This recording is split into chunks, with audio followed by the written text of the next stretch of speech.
you so much, everyone, for joining us today for today's webinar, We All Take Care of the Harvest, Safe and Secure Harvesting of Marine Foods in a Changing Climate. I'm Maddie Schuler, Project Officer with CPHA, and I will be the moderator for today's webinar. Before we begin, we want to acknowledge that the Canadian Public Health Association's office is situated on the ancestral and unceded territory of the Algonquin Anishinaabe people, and I am currently tuning in from the traditional homeland of the Anishinaabe, Haudenosaunee, and the Huron-Wendat. They have been the guardians of this land for millennia, and we are grateful for the example their stewardship provides. CPHA is committed to working with all First Nations, Inuit, and Métis peoples and their governments in realizing meaningful truth and reconciliation. Today's webinar is brought to you by the Canadian Public Health Association through the Infectious Disease and Climate Change Project. Our webinar series aims to explore current and emerging infectious disease and climate change topics to share knowledge, research, and best practices. And today's webinar actually marks the last in our fall series, with webinars resuming up again in the spring of 2023. Before we begin, I want to take a quick minute to let you all know about some other infectious disease and climate change resources. We've compiled tools, research, reports, and podcasts that all speak to the topic of infectious disease and climate change. And these can be found in the resources section of our website, cpha.ca. And this section is updated routinely, so I strongly encourage anyone interested in this topic or looking to learn more to visit this section of our website. Just a few quick housekeeping notes before we begin. If you have any questions for our presenter today or technical difficulties, please type them into the Q&A box at the bottom of your screen. After the presentation, I will read out the questions and our presenter will have the opportunity to answer them. However, if you do have any clarification questions today or need anything clarified during the presentation, please also type them into the Q&A box and I will do my best to monitor the chat and read them aloud as the presentation goes on. We do strongly encourage attendee participation and look forward to hearing your thoughts and questions today. Secondly, our webinar is being recorded and will be made available on CPHA's YouTube channel a few days after the end of the presentation. And as most of you know, I will email out the link to everyone once the video is uploaded. Lastly, we would love to get your feedback. So after the webinar, please fill out our 5-minute survey, which will open automatically in your browser once you close Zoom. This feedback really helps to make these webinars what they are, and we look forward to feedback to help make our Spring 2023 series even better. Now, I would like to introduce our speaker for today's webinar. Holly Clermont is project lead of First Nations Health Authority's WATCH project. Her professional titles include registered professional biologist and social scientist. She will be joining us from Nanu's Bay, very near to an ancient Sinaus village and estuary on lands that were once sold to a coal baron's employee for hunting and fishing, 150 acres for $150. For Holly, WATCH is the most important project she has ever worked on. And with that, I will turn it over to Holly. Thanks, Maddie. Hi, everyone. Welcome. I am just going to share my screen. Does everybody see that okay? Looks great.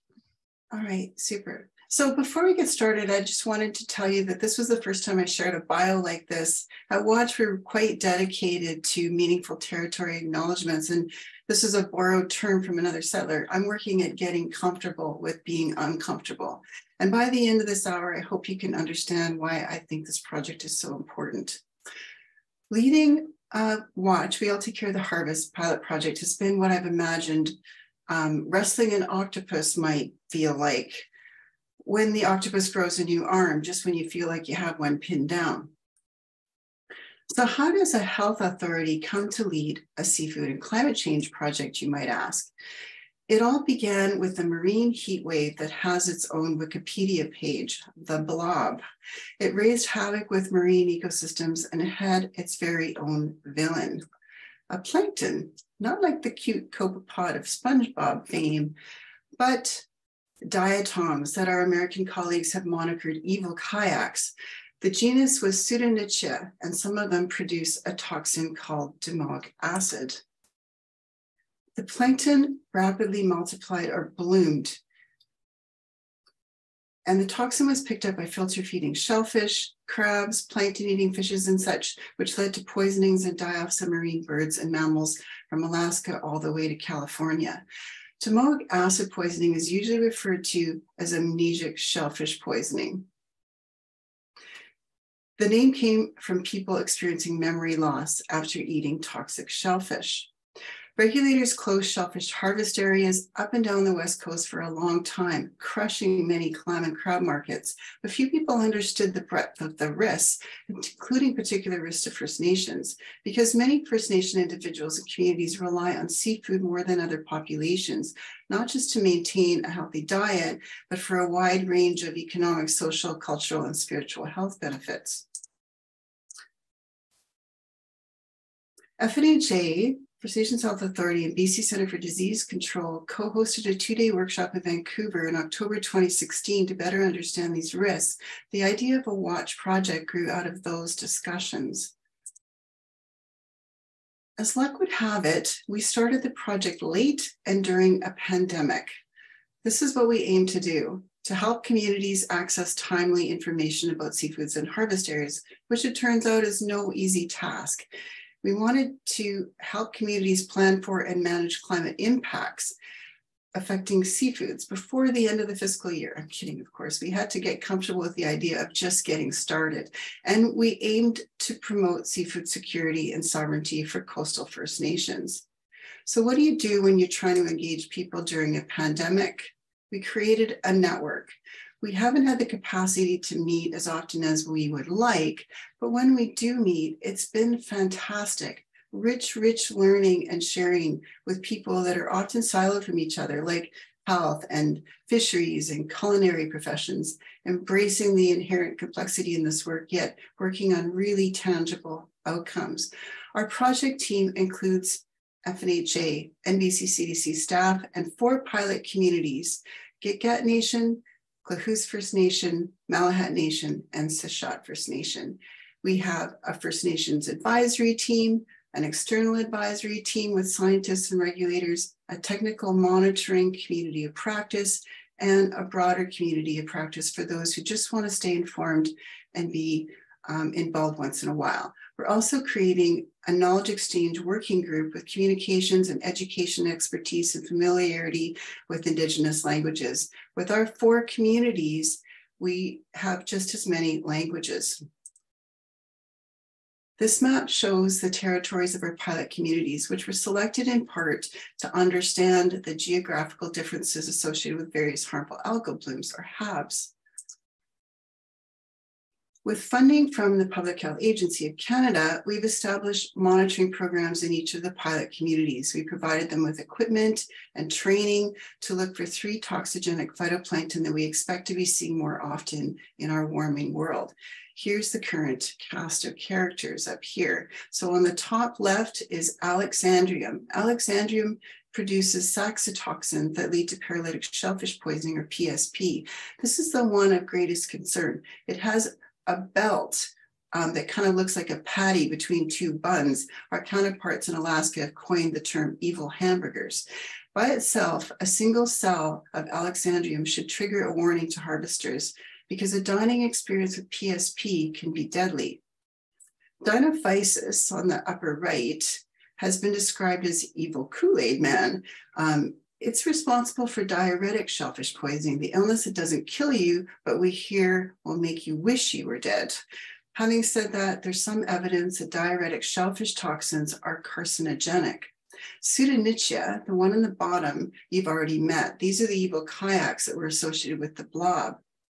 And here you could see our watch lead on the lower left at Malahat Nation taking a tow sample off the boat with the phytoplankton net, and our former lead from Klahoos First Nation taking a discrete sample off a dock with an alpha bottle at 1, 5, 10, and 15 meter depths. The net concentrates the plankton to see what types are present, and if harmful phytoplankton are found in that sample, then the discrete water sample, the alpha bottle samples, are examined to see how many cells are present. The community then uses this information to track the status of the bloom. So if you can see the screen attached to the microscope camera, there are 1,000 squares on a slide that holds 1 milliliter of water. What you're seeing is a little over 1 square. And I hope that gives you an appreciation of how many organisms can be on a slide and the work involved to analyze some of these samples. Phytoplankton can very quickly bloom when temperature, light, and nutrient conditions are favorable for them. And to help understand how blooms form and then go away in local waters, watch monitors measure and record environmental variables. The pilot communities have these fancy meters that they've been trained to use, courtesy of First Nations Health Authorities, Environmental Public Health Services. Our lead at Sashat First Nation is using the meters extensively to better understand how their watersheds are functioning. But for communities that are just learning how to do this work or that have lower levels of capacity, simple is generally best. On the right, you see Carrie Lampier demonstrating to incoming watch communities how to be a pirate. She's using a refractometer to measure salinity. Carrie runs the biotoxin lab at CEDAR, which stands for Southeast Alaska Tribal Ocean Research. The Alaskans have been excellent partners in this work. Our communities are also learning to use LEO, which refers to the Local Environmental Observer Network, a citizen science program based in Alaska that FNHA has adapted. Anyone can join LEO, and this is really for the whole community to record unusual sightings or post articles. And here you can see just a few of the observations and articles that people have shared, and some of the icons that you can search on. And although our monitoring currently focuses on phytoplankton and biotoxins, the Watch project as a whole is designed to encompass all things seafood and climate change. We're using EMSA, Enhanced Maritime Situational Awareness, a data platform developed by Transport Canada that allows communities to share as little or as much as they wish with whomever they wish. This is in keeping with First Nation Health Authority 7 directives and OCAP principles, if anyone's heard of that, in support of data sovereignty. EMSA also has many useful public data sets that can be layered into each community's maps. So it's time for a story. The position of Watch Lead changed hands at Klahoose, and on May 30th of this year, our phytoplankton specialist and trainer met up with the new lead to help him get more familiar with the monitoring protocols and equipment. Tow sample, discrete sample, environmental variables, repeat. It gets easier each time. That day they sampled 3 different sites, and look at that picture. I love it when people are thrilled to have their picture taken. That's just like me. Byron here, he's back at the fisheries office with Jay, the phytoplankton specialist. They find all 3 harmful algae, Alexandrium, Pseudonychia, Danophysis. They're happy to see them because it helps with training, but at the same time, they're not happy to see them in their waters. The numbers for Pseudonychia and Danophysis are not over the thresholds for an alert, but the trigger for Alexandrium is 1 single cell, and it's in every sample. So what to do? In watch meetings, we talked about how to get to set up an early warning system to alert people when blooms are occurring and shellfish might be unsafe to eat. Check the shellfish harvest area closure maps, notify harvesters and healthcare providers and other members of the community, discuss with regulators, track the bloom.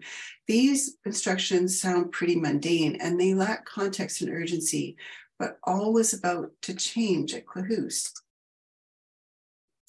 They notified the health director, who set off to find more information. He quickly returned and was clearly alarmed. A few people had already harvested from the beaches. Some catch had been distributed in the community, and some was still in the fridge. Now they were all worried.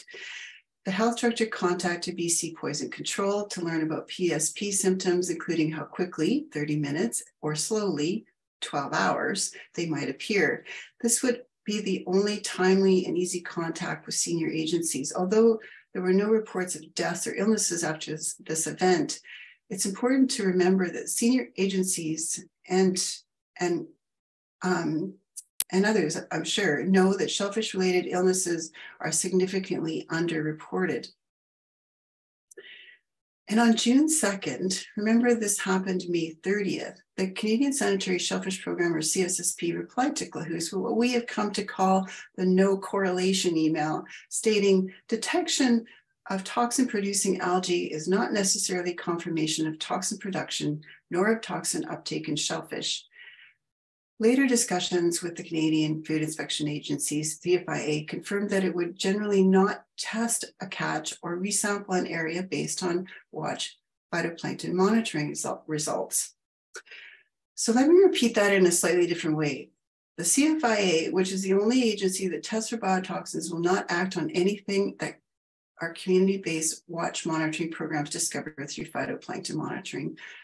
Ouch. Now, some of the rationale for this is reasonable. For example, some species of pseudonichia don't produce toxin. Others might not produce toxin all of the time. Some shellfish species like butter clams and razor clams can hold on to toxins for long periods of time. While we contemplated next steps, I created 2 toxic shellfish bulletins, one for community members and another for healthcare providers. And by the way, I found an error in the BC Poison Control Manual that I corrected in these bulletins. I have to admit that I was a bit flummoxed after the correlation email. However, thanks to FNHA's Indigenous Climate Health Action Program, ICHAP, we had already begun a lab feasibility study guided by our Alaskan counterparts who were in the process of setting up a 3rd lab for Alaskan tribes, maybe even a 4th by now. In Alaska, phytoplankton monitoring acts as a trigger for further testing for toxins in the water column and in shellfish. Tribal harvesters can send samples to the lab and have the levels of toxin, the actual numbers, provided to them in a day or 2 so that they can make informed decisions on whether to harvest, or some harvesters catch and hold until they get results. But it still felt like a back to the drawing board moment. Ahead of a watch gathering planned for early November, we asked potential attendees, mostly members of our diverse watch network, for responses to the questions in this infographic. We wanted to know, what did they think were the gaps and barriers to creating a safe and secure seafood system for coastal First Nations? And with the best timing ever, the horizontal evaluation of the Canadian Sanitary Shellfish Program was published at the end of September. This is an evaluation of the program by its own federal agencies. Although we did receive neutral and positive comments, I certainly don't wish to give you the impression that every aspect of monitoring, regulation, science, and tools related to seafood management is broken, because it's not. We landed with 10 pages of gaps and barriers that were provided to attendees to help prepare for the November event. Many responses were validated by the federal agency's own evaluation of the CSSP. Most of these are in the blue text. Please don't feel like you need to read this. I'm happy to share any of it, and we'll provide some highlights right now. So first, water quality monitoring to inform sanitary openings and closures were described as limited, patchy, and opaque. Amongst other things, these are closures that tend to happen after a big rain or after timber harvesting or wildfires followed by a big rain. The same was said for shellfish testing to inform biotoxin openings and closures. Few understood how or why the sample sites and closure boundaries were chosen, and so forth.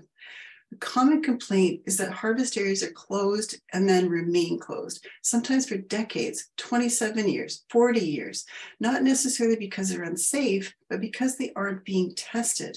Not surprisingly, this erodes trust and leads to less harvesting or risky harvesting. You'll hear statements like, I've not been able to harvest off our community beach in my lifetime, or we have to harvest either way. Here's another significant finding validated by the evaluation. The CSSP is under-resourced for the length of our coastline and the very real needs of people, including remote communities like Getz-Hartley Bay that don't have a grocery store. For example, there's one lab to test for PSP and ASP in Burnaby. I've been told that if they add a sample site for shellfish, something else has to suffer, like testing for botulism in honey for babies. That's emotional blackmail, by the way. Samples are sent to Dartmouth, Nova Scotia for DSP testing. The evaluation stated that the CSSP does not provide equitable and inclusive access to harvest sites for safe consumption. It's well known that many Indigenous communities depend on shellfish for food security, yet the CSSP focuses on products for export. Although that's beginning to change, my understanding is that the program often closes areas without consultation or plans for remediation, and then places the burden on communities that have limited capacity and resources to collect the evidence and bear the cost to reopen them. The bottom line for seafood safety is that First Nations are more likely to be exposed to toxins, but have less access to monitoring and testing services that keep people safe. We identified some issues with standards as well. The CSSP tests bivalves, like clams, not crustaceans and other shellfish. But in May 2021, the BC Centre for Disease Control reported a case of paralytic shellfish poisoning linked to spot prawns. The US has PSP and ASP testing and threshold action levels for Dungeness crabs. We do not. Environment Canada uses E. coli as an indicator bacteria for water quality rather than Enterococcus, when E. coli quickly die off in salt water and don't reflect the true risk of sewage pollution, including Vibrio cholera or Vibrio parahemolyticus or norovirus. And there are no Health Canada standards for norovirus or Vibrio in seafood. Without a standard, CFIA cannot test for these. Also, blood and other products are not collected and analyzed when shellfish poisoning is suspected, really hampering investigations and our understanding of these things. And just to let you know, any questions related to this, I'll have to defer to someone with more expertise. On the research side, there is much to learn, but these are likely the most significant. We know that regulatory thresholds are set for a single high dose exposure, but there's evidence that single or repeated low-dose exposures or co-exposures to different biotoxins, or even multiple high-dose exposures can and do occur. Recall that in Clahous, Alexandrium, Pseudonychia, and Donophysos were present together. We know from experiments with the animals that there can be synergistic, antagonistic, and additive effects with biotoxins.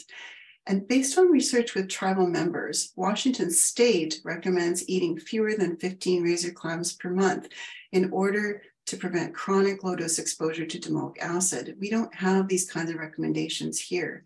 We can do better. So now I want to tell you more about the Washington State model. The Department of Health runs the biotoxin lab and coordinates its work with tribes and others in what their marine biotoxin specialist, Tracy Berry, called a huge coordinated collaborative effort. Mussels are collected by tribes, local health jurisdictions, commercial shellfish companies, and state agencies. They try to use local wild mussels. To the best of my knowledge, commercially grown mussels are used here, which likely complicates logistics and adds to the cost of the program. For PSP, they can test and deliver results in the same day. For ASP and DSP, it's overnight. Some of the tribes actually shuck the shellfish and blend it up to save processing time. When they have what they call a hot sample, they determine a closure extent by looking at what nearby sites are telling them, what the plankton data is telling them. Plankton data are aligned with the shellfish collection sites. These are fed into two data platforms, Sound Toxins, a Puget Sound monitoring program, and ORHAB, the Olympic Region Partnership Program. And the data are shown as stoplight maps. Up on the upper right here, you can see these. So green means HABs are absent, yellow means they're present, and red means there's a bloom. And Washington Department of Health checks these every single day. They try to figure out where the blooms are moving to, they listen to what their partners are telling them, and they interpret a risk based on all of these things. They notify those who submitted the sample, the commercial companies within the at-risk areas, they update their closure map and biotoxin bulletin, and they also have a hotline. The partners will post signs on the beaches and do press releases or whatever works for them to communicate to communities that there is some kind of biotoxin risk. And then here's the kicker. Department of Health will ask monitors to step up phytoplankton and water and shellfish sampling so that they can let people know as soon as possible when it's safe to harvest again. Berry characterized phytoplankton sampling as magical, because it is so rapid that it helps them be, quote unquote, incredibly adaptive. Through this model, they've learned that blooms and risk can be very different from one place to another. On the outer coast, they can see low Pseudonychia counts, but high levels of domoic acid. In Puget Sound, they can see millions of Pseudonychia cells that produce no or very little domoic acid.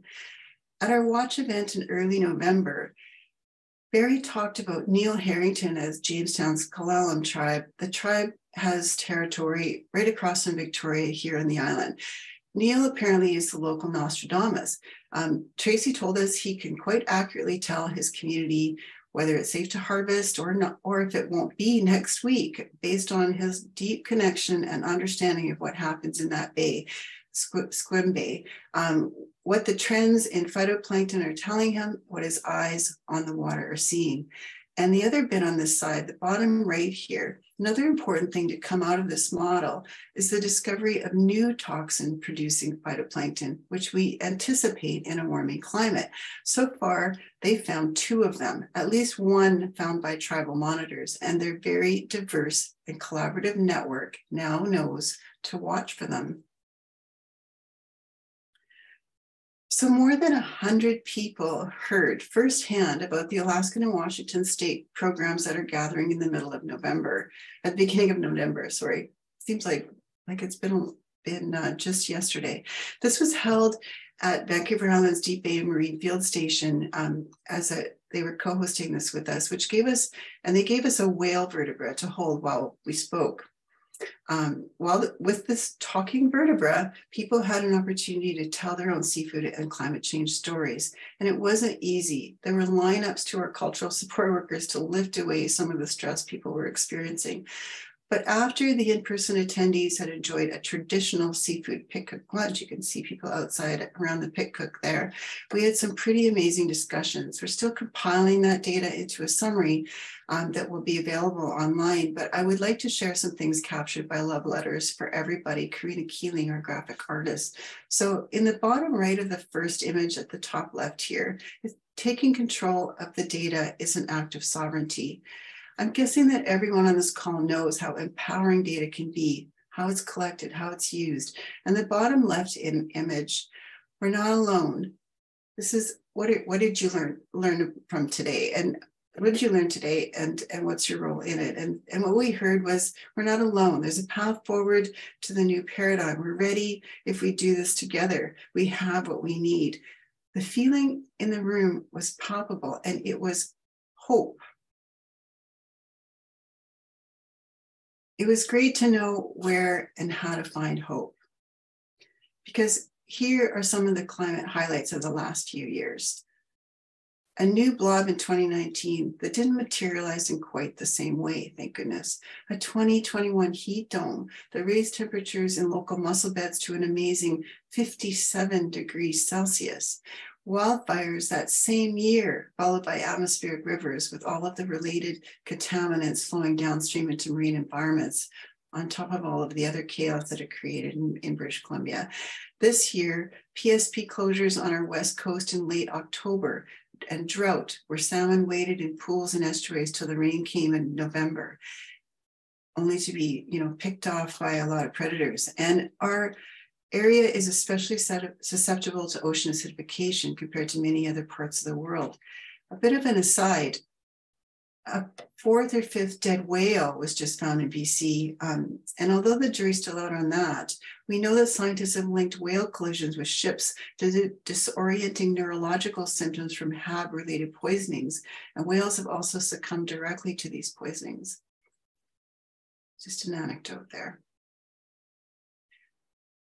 This is the herring spawn, our wildlife spectacular at winter's end. In 2018, we had a Vibrio cholera outbreak from eating raw herring eggs. And this year, norovirus in oysters. We also had a Vibrio parahemolyticus related outbreak during the heat dome, in 2021, which was a little later in the year.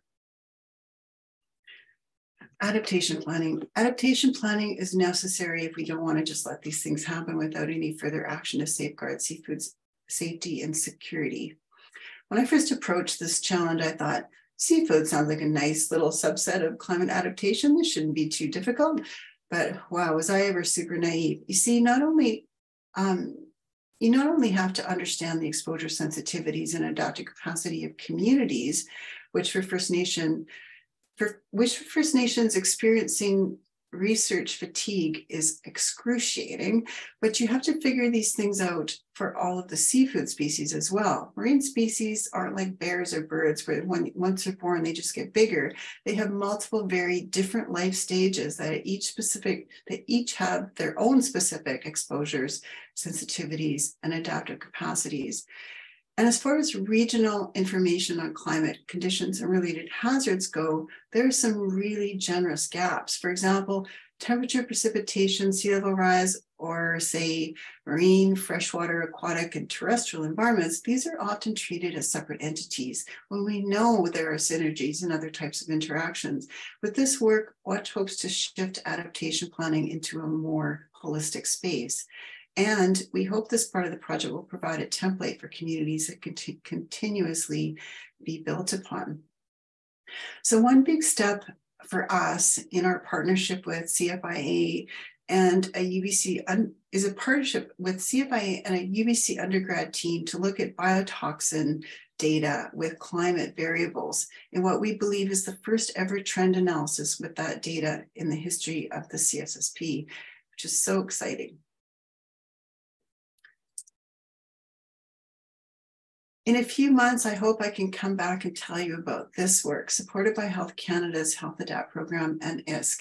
With our pilot communities, we're conducting dietary and harvest studies and hosting planning workshops. First Nations not only consume seafood at higher rates, but they also eat a greater diversity of seafoods and use preservation and preparation techniques that differ from other populations. We also have some excellent literature reviews completed by BCCDC and the National Collaborating Center for Environmental Health that are in various stages of publication. And you may recall the additional arms the octopus is wishing to grow. Now, I'm not one to promote products, but this is a pretty awesome octopus hat, right?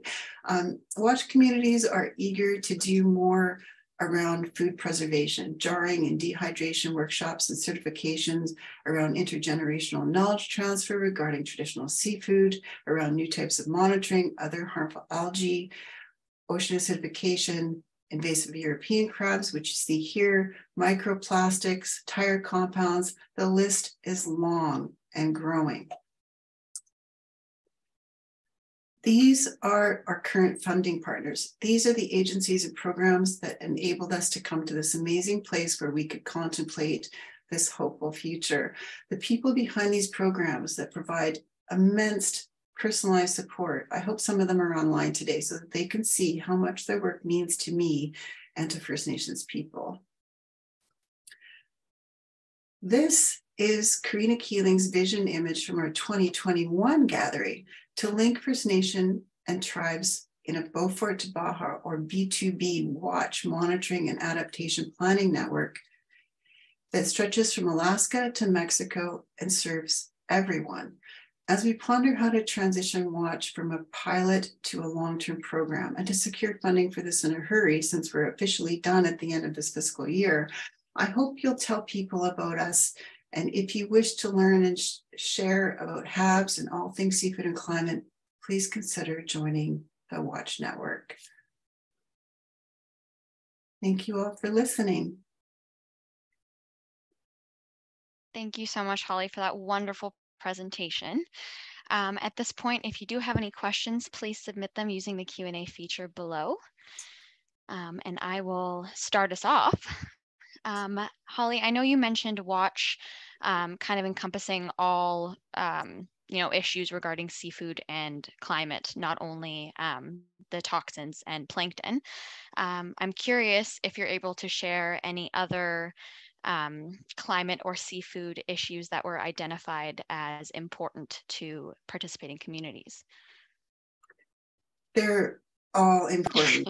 People are really, one of the things that I've noticed, in working with First Nations is that you don't have to convince them that climate change is happening. They know, they see it, right? And it's scary. So, they're seeing changes in the quality and quantity of a lot of their seafood species. And, this ranges from the bivalves that are associated the shellfish program all the way through to seaweeds and that sort of thing. So they see all of this happening, and there's a lot of shifts in terms of what's available to them. So, you know, they've noticed, for example, that, you know, just to give you a tangible example here, when this year came along, there suddenly was this great sockeye salmon run.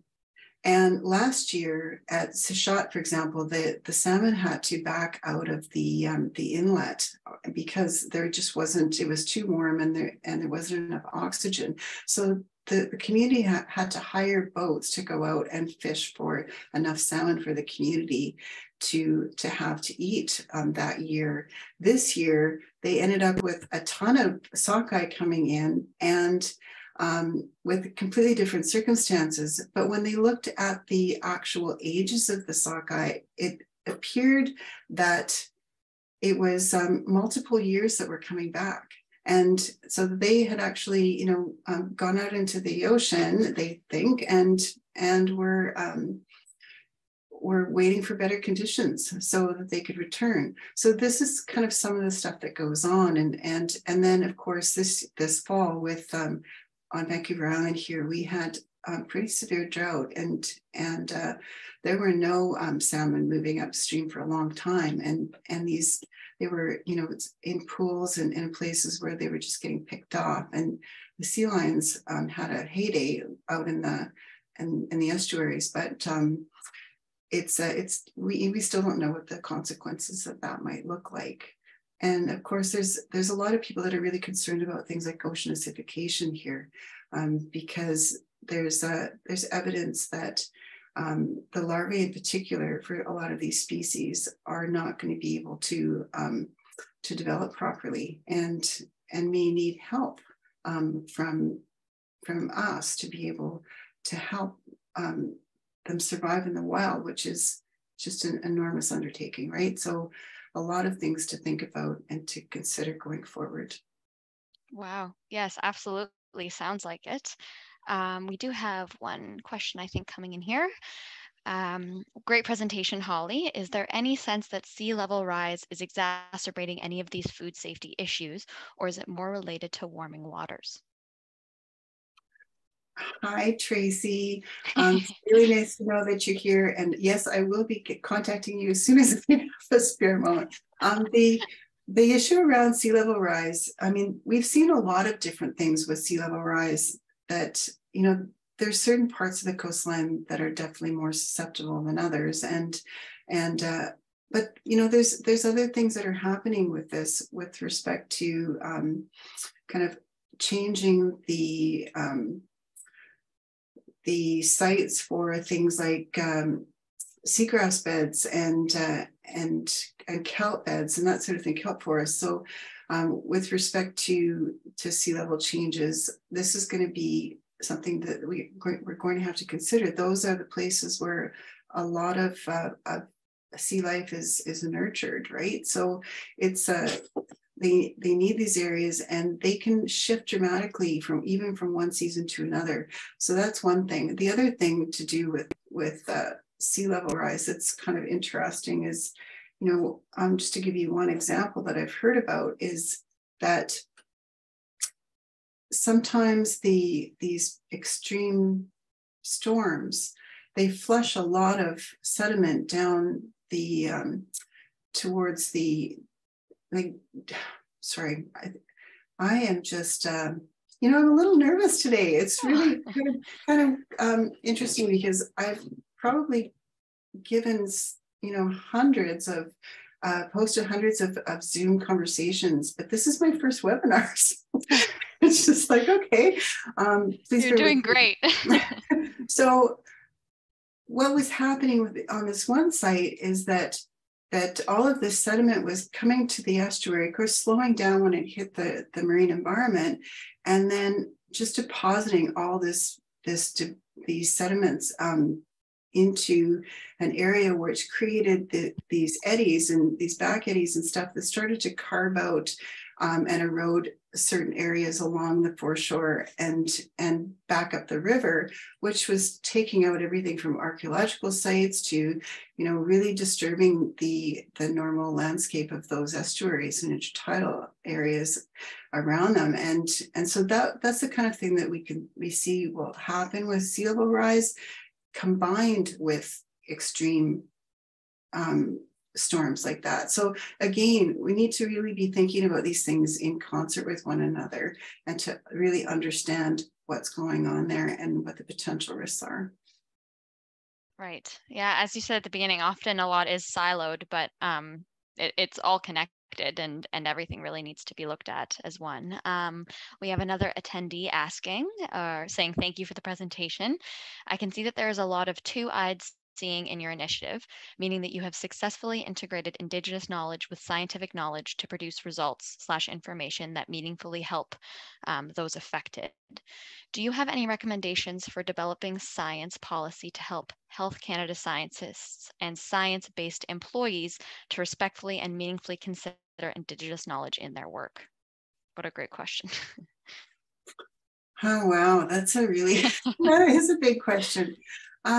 One of the things that we tend to do is at Watch is really set a tone for sharing, learning and sharing. And so part of this is respecting that some people will not want to share, others feel an obligation to share. There was someone that and she's actually a high school Aboriginal liaison principal, I believe, that was talking about how the when people are talking about things that they disagree with, like having those opposing conversations, that those really aren't opposing conversations. They're people that are expressing their values and perspectives, and that we need to hear these things. And that's how we learn. And that's how we speak to one another. And it's just that's the kind of tone that we set with Watch, is just to be able to leave the door open for all of those conversations to happen. And I think that's probably been the biggest part of this.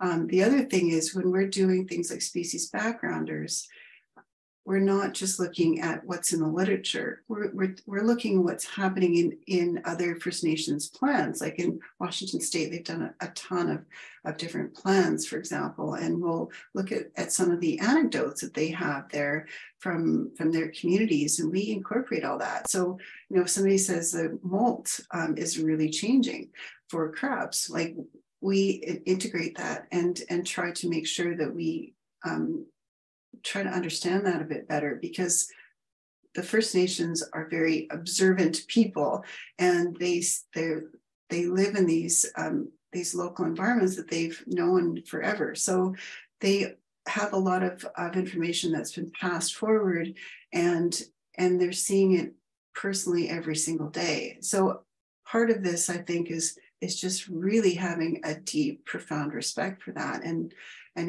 once you start working in this arena, it doesn't take much before you fully embrace all of that. I hope that makes some sense. That's not enough. There's a lot more, but that's probably, of course. Yeah, no, that's fantastic. Again, we have just a big thank you. Very interesting, insightful, and honest presentation. We also have a question. I'd love to know who the graphic facilitator was that created the beautiful meeting records. The graphic facilitator is called Love Letters for Everybody, Karina Keeling. Amazing. And not only do they participate in online conversations, but can actually do this in person alongside the presenters, which is something to behold. Really, really cool. Awesome. Thank you. Thank you for sharing. Again, if anyone is typing, we'll just give them the chance to submit their questions. We do have a question about a copy of the presentation. If that is possible, I will send that out through email along with the link to the YouTube. But if not, again, the webinar is being recorded, and that can always be a resource for people to look back on as well. Do you have any concluding remarks, Holly? That's a good question. Not to put you on the spot. Thanks, Maddie. I think ultimately, you know, this is a very complex and huge project with a lot of moving parts. And one of the things that we'd really like to do is continue. You know, it's going to be really, really tough to kind of wrap it up based on all the work that we know still needs to be done. So part of this is just having the support to be able to move forward. That both the financial and other types of support to be able to do this work, because we're not going to be adapting to climate change by the end of the fiscal year, or, you know, it's an ongoing process. And we think that the Watch is a great venue for a lot of this work. So I hope that makes sense to everyone. Thank you. Definitely, definitely. And we have one more question from an attendee, which is perhaps it's on the Watch website or resources, but for the greater community and public who is interested in this work, is there any actionable things we can do in our day-to-day lives to help the work, marine life, and ecosystems? That's one question I'd like to ponder for a while. I think, you know, at the end of the day, there's anything that's associated with considering climate is important, any sort of day-to-day actions. But you know, when it comes to the marine environment, it tends to be one of those areas that, how to say this, by the time you get the information in place, maybe this is true for all climate information, but by the time that you kind of gather the information that is relevant for these environments, it's already outdated. And so part of this work is to kind of bring people together to understand that and continually communicate, work on things and communicate, and having places where people can come together and maybe the CPHA is one of those places to be able to share information and to have these central repositories for information, and encourage people to not hoard information, because they do. That's part of it for sure, is just getting information out there as quickly as possible and being able to share, so that we can learn and just move forward as fast as we can on certain things. So that's probably the big one, is just sharing and doing it in a timely way. Yeah, I completely agree. And I think often there is a lot of, like you said, knowledge and information being produced out there, but either not being shared, or kind of at the end of the day, it is that question of, you know, okay, what do we do now? Like, how do we put this into practice and do something? So we have another question here. Is there any ongoing work on nutrition/malnutrition associated with climate change impacts on food sources? Do you know, Holly? Within NHA, we actually have different entities that are working on all kinds of aspects. And again, this is not necessarily just sort of within the climate change realm, but ongoing, trying to manage issues around food security and that sort of thing. But always within a climate change context, knowing that, you know, that's an aspect we always have to consider. So I hope that makes sense. Just to give you an idea of some of these projects, or maybe I'll just give you one of these projects, and that's probably appropriate right now, is trying to have more traditional foods in institutional settings, you know, with in elder homes and places like that, schools, different places, cultural settings that where traditional foods are really underused and very valuable, and trying to make that happen and do it in safe ways. Another part is trying to develop a kind of food preparation, preservation training that is taking into account the new realizations we have around changes in the water. So around things like how to manage eating raw herring eggs when we know they could be exposed to Vibrio, things like that. Right. So yeah, there's a lot to learn and a lot that's ongoing. So I hope that makes some sense to you. It does. It does. And we thank you for sharing your information and knowledge with us today. And I think that brings us to the end of our webinar. So again, thank you so much, Holly, for sharing your time and expertise with us. And thank you everyone for joining not only today, but throughout our fall series this year. It's been a pleasure for me to moderate them, and I truly look forward to spring 2023. And just a reminder to please submit your feedback in our survey once you close Zoom. And everyone just have a wonderful rest of your week and holiday season. It's fast approaching. So thank you again, everyone. And thank you, Holly. Thanks, everybody. Take care.